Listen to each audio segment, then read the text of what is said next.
I am mom of one who is 4 and I'm raising my son bilingually in my second language, English. I already talked about my background, environment, methods in a first video, but in this video I want to talk about how to introduce new words to my son. As a language learner, I heard a million times that kids can learn a language more quickly than adults. I'm sure you heard of it too. Even though it is correct, this phrase needs some adjustment based on my experience. Take watching TV for example. I used to let him watch English TV cartoons.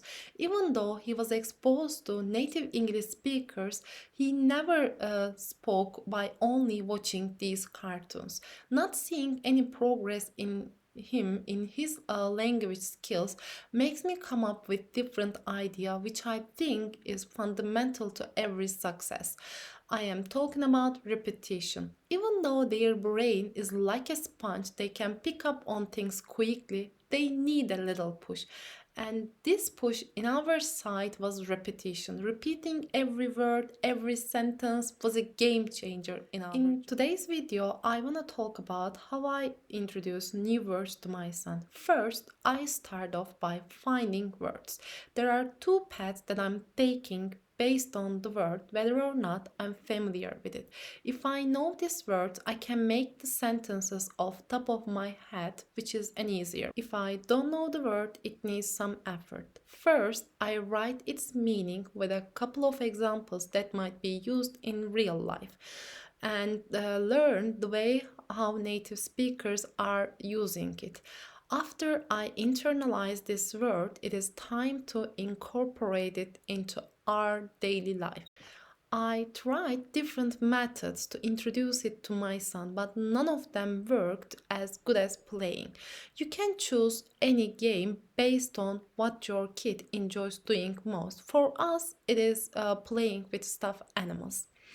At this moment, I keep my notebook within an arm's reach and I start using examples and repeating it in an exaggerated way.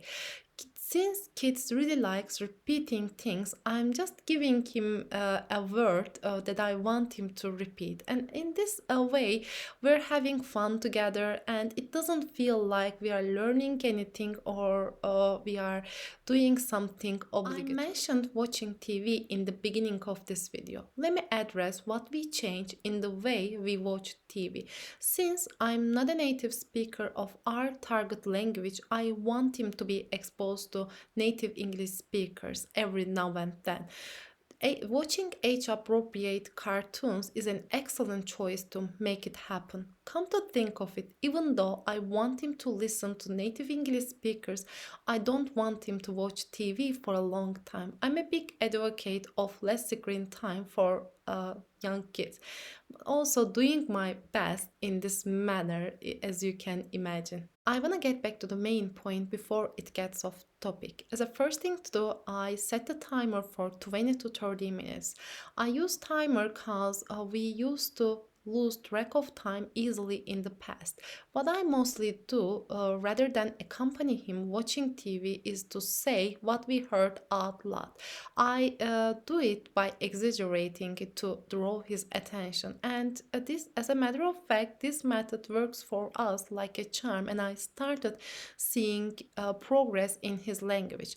Not only this method helps his English improve, but also it helps us bond together. What I'm mostly trying to say is that the more time you spend with your kid in the target language, the more progress you will see in your kid's improvement. These are the methods that work for us at his age. Of course, I need to adjust them as he is growing older. To be honest, for me, in the beginning, trying different methods was cumbersome. I can easily relate to those of you who are struggling to find the right methods. But after a couple of failed attempts, I found what worked for us. If you want to raise your kid bilingually in your second language and yet have no idea about the methods, maybe you can start off by trying these methods. Just because one method works for someone doesn't mean that it will work for you. You will get a better idea of which method will work best for both you and your kid, unless you give up on that. In this video, I try to share the methods I'm using to raise my son bilingually in my second language. Hopefully, you found it beneficial. Even though these methods work for us for now, I truly believe that there is always room for improvement. Please share your methods with me and let's learn from one another.